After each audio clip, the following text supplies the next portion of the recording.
तो question number 1 पर आ जाइए। निम्नलिखित में से कौन सा वृक्ष पारिस्थितिक आतंकवादी कहा जाता है? सफ़ेदा, खुबानी, नारियल तेल, ताड़ या फिर ग्रे एल्डर। या इसके अलावा ऑप्शन में कुछ भी हो सकता था। चेस्टनट हो गया, ओक हो गया, अशोक हो गया। देखिए, कुछ प्रश्नों के जो है इंग्लिश ट्रांसलेट देखना ज़रूरी है, चाहे वो ज्योग्राफी के हों या फिर जनरल साइंस के हों। ठीक है। यहाँ सफ़ेदा का मतलब यूकेलिप्टस से है। किससे है? यूकेलिप्टस से। अब करता क्या है, ये जहाँ उगता है वहाँ का जो ग्राउंड वाटर है ना, उसको चूस लेता है।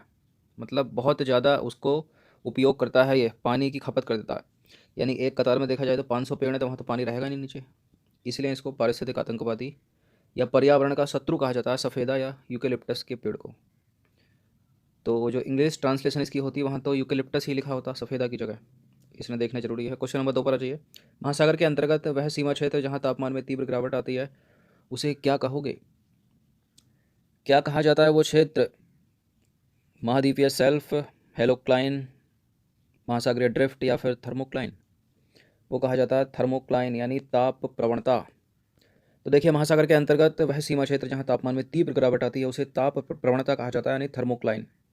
जल के कुल आयतन का लगभग 90% गहरे महासागर में ताप प्रवणता यानी थर्मोक्लाइन के नीचे पाया जाता है। महासागरीय जल की लवणता में सर्वाधिक मात्रा में क्या पाया जाता है, बताइए इनमें से। आप सोच रहे होंगे सोडियम ही इसका आंसर होगा, लेकिन सोडियम से भी 2 गुना, लगभग 2 गुना चीज़ यहाँ पर पाई जाती है। सबसे ज़्यादा वो है क्लोरीन। क्या है? क्लोरीन पाई जाती है सबसे ज़्यादा। तो देखिए, लवणता यानी सैलिनिटी वह शब्द है जिसका प्रयोग समुद्री जल में घुले हुए नमक की मात्रा को निर्धारित करने के लिए किया जाता है। समुद्री जल में घुले हुए खनिज लवणों में सबसे अधिक मात्रा में क्लोरीन 18.97 ग्राम होती है। उसके बाद होता है सोडियम 10.47 ग्राम, फिर सल्फेट होता है 2.65 ग्राम। याद रखना इसको, अगर क्लोरीन नहीं है तब तो उत्तर सोडियम ही होगा। क्वेश्चन नंबर 4 पर आ जाइए। भारतीय उपमहाद्वीप में कई आरंभिक नगर खोजे गए, सबसे पहले खोजा गया नगर निम्नलिखित में से कौन सा था? लगभग 5000 साल पुरानी है सिंधु घाटी की सभ्यता, और इनमें सबसे पहले कौन सा खोजा गया था? हड़प्पा। तो देखिए, हड़प्पा पुरास्थल की खोज सबसे पहले हुई लगभग 80 वर्ष पूर्व। पुरातत्वविदों ने इस स्थल को ढूंढा। इस नगर की खोज सबसे पहले हुई, इसलिए बाद में मिलने वाले सभी ऐसे पुरास्थल में जो इमारतें और चीज़ें हैं मिली, उन्हें हड़प्पा सभ्यता की इमारत या चीज़ें कहते हैं। इसलिए देखा होगा आपने किताबों में भी, या फिर प्रश्न अगर पूछे गए हैं अभी तक, तो सिंधु घाटी सभ्यता या हड़प्पा सभ्यता के नाम से पूछे गए हैं। ठीक है। इस शहर का निर्माण हुआ था लगभग 4700 वर्ष पूर्व। हड़प्पा पुरास्थल निम्नलिखित में से किस स्थान पर है, बताइए। देखिए, धौलावीरा जो है वो तो गुजरात में है। ये है तो पंजाब में, लेकिन पंजाब भारत वाले पंजाब में, पंजाब पाकिस्तान में है ये। तो लगभग 150 वर्ष पूर्व जो है, जब पंजाब में रेलवे लाइन बिछाई जा रही थी, तो इस काम में जुटे इंजीनियरों को अचानक हड़प्पा पुरास्थल मिला जो कि आधुनिक पाकिस्तान में है। इंजीनियरों ने अच्छी ईंटों की तलाश में हड़प्पा के खंडरों से हजारों ईंटें उखाड़ लीं। इससे कई इमारतें पूरी तरह नष्ट हो गई उसकी। क्वेश्चन नंबर 6 है। डॉक्टरी जो थर्मामीटर होता है उसका आविष्कार किसने किया था? गैलीलियो ने नहीं किया था, मैकमिलन ने नहीं किया था, एडिशन ने नहीं किया था, फॉरेनहाइट ने उसका आविष्कार किया था। जोड़े मिलाने के लिए पूछा जा सकता है, याद रखिएगा। तो डॉक्टरी थर्मामीटर को किसने बनाया? फॉरेनहाइट ने। निम्नलिखित में से किस स्थान पर हड़प्पा नगर प्राप्त हुए हैं? सिंध पाकिस्तान से प्राप्त हुए हैं, गुजरात से लोथल धोलावीरा प्राप्त हुआ, राजस्थान से प्राप्त हुआ जहाँ कृषि के साक्ष्य मिले, हरियाणा से राखी गढ़ी प्राप्त हुआ, पंजाब भारत सभी से तो प्राप्त हुआ है। 1 2 3 4 इसका आंसर हो जाएगा option number D, Uttar Pradesh से प्राप्त हुए। तो हड़प्पा नगर आधुनिक पाकिस्तान के पंजाब और सिंध प्रांतों तथा भारत के गुजरात, राजस्थान, हरियाणा और पंजाब प्रांतों में मिले हैं। इन सभी स्थलों में पुरातत्वविदों को अनोखी वस्तुएं मिली हैं, जैसे कि मिट्टी के लाल बर्तन जिन पर काले रंग के चित्र बने थे। इसको याद रखना, मिट्टी के लाल बर्तन थे, उन पर चित्र कैसे बने थे? काले रंग से। पत्थर के बाट, मोहर, मनके, तांबे के उपकरण और पत्थर के लंबे ब्लेड आदि। कपास के जो कीटरोधी पौधे होते हैं वो कैसे बनाए जाएंगे? वो बनाए जाते हैं जेनेटिक इंजीनियरिंग से, आनुवांशिक इंजीनियरिंग से। लेकिन जब ये जेनेटिक इंजीनियरिंग से इनको बनाया जाता है तो इनमें से किसका जीन जो है उनमें प्रविष्ट कराया जाता है या निर्मित कराया जाता है जिससे वो कीट रोधी बन सके, बताइए। वायरस डाला जाता है उनमें, फंगस का जीन डाला जाता है, कीट का जल डाला जाता है, या फिर बैक्टीरिया का डाला जाता है, जीवाणु का जीन उनमें डाला जाता है। तो जेनेटिक इंजीनियरिंग का प्रयोग करके बीटी जो एक जीवाणु है जिसे बेसिलस थूरीजेनेसिस संक्षेप में बीटी कहते हैं, से कपास के कीटरोधी पौधे जो हैं वो तैयार किए जाते हैं। बीटी जीव विष जीन जीवाणु से क्लोनीकृत होकर पौधों में अभिव्यक्त होकर कीटों यानी पीड़कों के प्रति प्रतिरोधकता पैदा करता है, जिससे कीटनाशकों के उपयोग की आवश्यकता नहीं रह जाती है। क्वेश्चन नंबर 9 पर आ जाइए। निम्नलिखित में से कौन से कारक महासागरीय जल की लवणता को प्रभावित करते हैं? वाष्पीकरण एवं वर्षण, नदियाँ, मैंग्रोव वनस्पतियाँ, महासागरीय धाराएं। बताइए महासागरीय जल की लवणता को कौन कौन प्रभावित करेगा। देखिए प्रभावित करने का मतलब यहाँ कुछ भी हो सकता है, मतलब पॉजिटिव वे में भी प्रभावित कर सकता है, नेगेटिव वे में भी प्रभावित कर सकता है। अब जो वाष्पीकरण होता है अगर वो अधिक होगा तो क्या होगा, लवणता बढ़ेगी या घटेगी, बढ़ जाती है। अगर वर्षण होगा तो लवणता कम हो जाएगी, क्योंकि फ्रेश वाटर तो आता है ना बारिश में, अगर एसिड रेन नहीं है तो। नदियाँ अगर खेतों से रसायन लेकर आ रही हैं, महासागर में मिला रही हैं, तो लवणता बढ़ा देंगी सागर की, लेकिन अगर फ्रेश वाटर की नदी है तब तो लवणता कम कर देगी। महासागरीय धाराएं लवणता घटाती हैं, ठीक है। मैंग्रोव वनस्पति का महासागर की लवणता में कुछ है। मैंग्रोव तो जो मिट्टी के कटाव से जो है अपनी साइट को रोकते हैं, मृदा अपरदन को रोकते हैं, जो वहाँ जंतु पाए जाते हैं उनके प्रजनन प्रवास में सहायक होते हैं। सागर की लवणता में तो नहीं है, इसको एलिमिनेट कर दो। 1 to 4 इसका आंसर हो जाएगा सी। तो महासागरीय लवणता को प्रभावित करने वाले कारक है महासागरों की सतह के जल की लवणता मुख्यतः वाष्पीकरण एवं वर्षण पर निर्भर करती है। तटीय क्षेत्रों में सतह के जल की लवणता नदियों के द्वारा लाए गए ताजे जल के द्वारा तथा ध्रुवीय क्षेत्रों में बर्फ के जमने एवं पिघलने की क्रिया से सबसे अधिक प्रभावित होती है। पवन यानी वायु भी जल को एक क्षेत्र से दूसरे क्षेत्र में स्थानांतरित करके लवणता को प्रभावित करती है। महासागरीय धाराएं भी लवणता में विभिन्नता उत्पन्न करने में सहायक होती हैं। क्वेश्चन नंबर 10 पर आ जाइए। मस्तिष्क का कौन सा भाग श्वसन विधि के नियमन हेतु मुख्य रूप से उत्तरदायी है। कौन सा है इसमें, कौन सा भाग है, मेडुला ऑब्लोंगाटा। तो देखिए मनुष्य के मेडुला क्षेत्र में एक विशिष्ट लय केंद्र पाया जाता है जो मुख्य रूप से श्वसन के नियमन के लिए उत्तरदायी होता है। पोन्स क्षेत्र में स्थित न्यूमोटैक्सिक केंद्र होता है जो श्वसन लय केंद्र के कार्यों को संयंत्र करता है। लय केंद्र के पास एक रसो संवेदी क्षेत्र श्वसन क्रियाविधि को परावर्तित कर सकते हैं। क्वेश्चन नंबर 11 पर आ जाइए। कौन सा पुष्प जनन अंग का प्रतिनिधित्व करता है।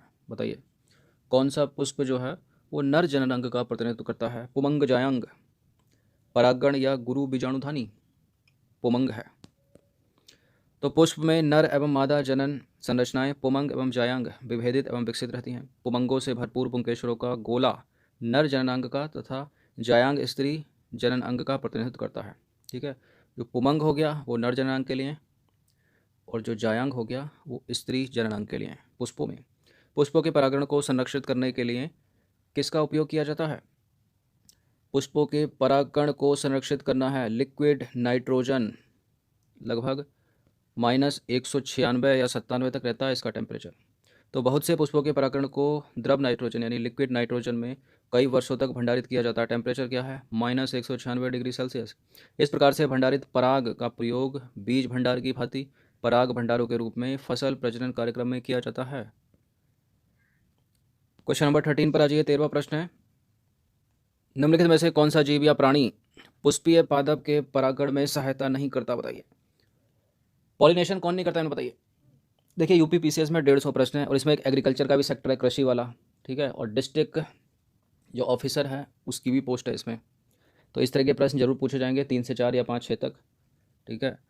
तो इनकी भी प्रैक्टिस करते रहना। बताइए पॉलिनेशन कौन नहीं करता।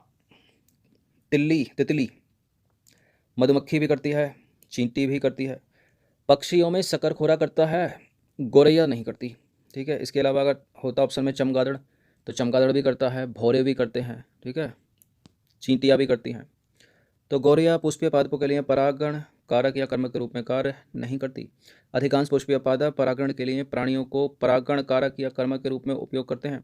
मधुमक्खियाँ, भौरे, तितलियाँ, बर, चींटियाँ, शलभ या कीट जिसको बोलते हैं। पक्षी में शकरखोरा होता है और गुंजन पक्षी करता है यानी हॉमिंग बर्ड। चमगादड़ भी पॉलिनेशन करता है। प्राणियों में कीट पतंग विशेष रूप से मधुमक्खियाँ, ठीक है, और प्रधान जीव या परागण कर्मक है। मधुमक्खियाँ जो है वो मेन जो परागण करने वाले हैं उसमें उसकी गिनती आती है। तो कबूतर, तोता, गोरिया ये सब नहीं है। नंबर 14 पर आ जाइए। वोरा वस्त्र टेक्निक यानी बेकिंग टेक्निक तथा विपुंसन तकनीक संबंधित है। किससे संबंधित है बताइए। फसलों को लंबे समय तक संरक्षित रखने से या किसी और से। पुष्पीय पादपों के कृत्रिम, डी है इसका आंसर, ठीक है, उसको पूरा कर देते हैं, कृत्रिम संकरीकरण कर देते हैं, संकरीकरण। तो देखिए पुष्पी पादकों, एक्सप्लेनेशन को देखना अच्छे से। पुष्पी पादकों के कृत्रिम संकरीकरण हेतु बोरा वस्त्र तकनीक यानी बेगिंग टेक्निक तथा विपुंसन तकनीक का उपयोग जो है वो किया जाता है। कृत्रिम संकरीकरण फसल की उन्नति या प्रगतिशीलता कार्यक्रम के लिए एक प्रमुख उपागम है। इस प्रकार के संकरण प्रयोगों हेतु यह सुनिश्चित करना महत्वपूर्ण है कि केवल अपेक्षित परागों का ही उपयोग परागण के लिए किया जाए तथा वर्तिकाग्र को संदोषित मतलब अनापेक्षित परागों से बचाया जाए। नेक्स्ट क्वेश्चन है, निम्नलिखित में से कौन से आभासी फल यानी फॉल्स फ्रूट्स हैं। इस तरह के प्रश्न कभी कभी पूछ लिए जाते हैं कि कौन सा ट्रू फ्रूट्स है, कौन सा फॉल्स फ्रूट है। तो फॉल्स फ्रूट केला यहाँ पर जो है वो ट्रू फ्रूट्स है, तो इसको एलिमिनेट कर दो। सेब फॉल्स फ्रूट है, स्ट्रॉबेरी भी फॉल्स फ्रूट है। 2 और 3 इसका आंसर हो जाएगा ऑप्शन नंबर बी। तो देखिए, जिन फलों की रचना में पुष्पासन की महत्वपूर्ण भूमिका होती है उन्हें आभासी या मिथ्या फल मतलब फॉल्स फ्रूट कहते हैं। सेब एक फॉल्स फ्रूट है, स्ट्रॉबेरी या रसभरी फॉल्स फ्रूट है, काजू फॉल्स फ्रूट है। केला जो है एक अनिषेक जनित मतलब पार्थेनोकार्पिक फ्रूट का उदाहरण है, सत्य फल हो गया। फिर ये क्वेश्चन नंबर 16 पर आ जाइए। धरती पर पाए जाने वाली घास बिना निषेचन के ही बीज पैदा कर लेती है, इस प्रक्रिया को क्या कहा जाता है? क्या कहेंगे इसको बताइए। अनिषेक जनन, प्रसुप्ति, बहुभ्रूणता या फिर असंग जनन। एपोमिक्सिस, असंग जनन कहते हैं इसके, ऑप्शन नंबर ए। तो देखिए, सामान्य तौर पर बीज निषेचन के परिणाम है। कुछ एक पुष्पी पादपों जैसे कि एस्ट्रेसिया तथा घासों ने बिना निषेचन के ही बीज पैदा करने की प्रक्रिया विकसित कर ली है, जिसको बोलते हैं असंग जनन। निम्नलिखित में से कौन सा विकल्प श्वसन तंत्र के संदर्भ में अन्य विकल्पों से विशिष्टता या भिन्नता रखता है? सरीसृप, पक्षी, मेढक, स्तनधारी। देखिए, यहाँ पर जो स्तनधारी है, जो पक्षी वर्ग है, जो सरीसृप है, वो फेफड़ों के द्वारा करते हैं श्वसन। चूँकि मेढक है यहाँ पर एम्फीबियन, मतलब जल में भी पाया जाता है, स्थल में भी पाया जाता है। जब जल में पाया जाएगा तो अपनी नम त्वचा से श्वसन करेगा ये, और जब स्थल में पाया जाएगा तो फेफड़ों से करेगा। तो सी यहाँ पर दूसरों से भिन्न हो गया। तो देखिए, सरीसृप, पक्षी तथा स्तनधारी केवल फेफड़ों के द्वारा ही सांस लेते हैं। मेढक जैसे कि उभयचर फेफड़ों द्वारा पानी के अंदर होने पर अपनी नम त्वचा के द्वारा श्वसन करते हैं, और यह विशिष्टता अन्य तीनों में अनुपस्थित होती है। ठीक है, तो स्थल में रहेगा तो फेफड़ों के द्वारा, पानी में रहेगा तो नम त्वचा के द्वारा। क्वेश्चन नंबर 18 पर आ जाइए। लोकतंत्र के मूल्यांकन के अनुसार इनमें से कौन सा विकल्प सही नहीं है? स्वतंत्र एवं निष्पक्ष चुनाव, व्यक्ति की गरिमा, विधि के समक्ष समानता, बहुसंख्यों का शासन। पहला है, दूसरा है, तीसरा है, चौथा नहीं है। तो लोकतंत्र में बहुमत के शासन को स्वीकार किया जाता है, किंतु बहुमत को सदैव अल्पमत का ध्यान रखना पड़ता है। अतः लोकतंत्र का अर्थ केवल बहुसंख्यों का शासन नहीं होता। लोकतंत्र तभी लोकतंत्र रहता है जब तक प्रत्येक नागरिक को किसी न किसी अवसर पर बहुमत का हिस्सा बनने का अवसर मिलता रहता है। लोकतंत्र में स्वतंत्र एवं निष्पक्ष चुनाव, प्रमुख नीतियाँ, कानूनों पर खुली सार्वजनिक चर्चाएं, व्यक्ति की गरिमा एवं विधि के समक्ष समानता आदि बातें पाई जाती हैं। क्वेश्चन नंबर 19 पर आ जाइए। संविधान का कौन सा अनुच्छेद ग्रामीण स्थानीय शासन से संबंधित है? ग्रामीण स्थानीय शासन, 73वां संविधान संशोधन अधिनियम, ऑप्शन नंबर ए।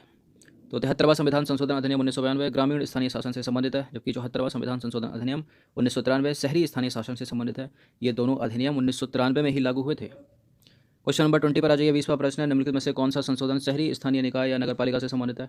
तो ग्रामीण स्थानीय स्वशासन से 73वां था ये वाला, और शहरी स्थानीय निकाय या नगरपालिका से हो गया 74वां संविधान संशोधन अधिनियम, ऑप्शन नंबर ए।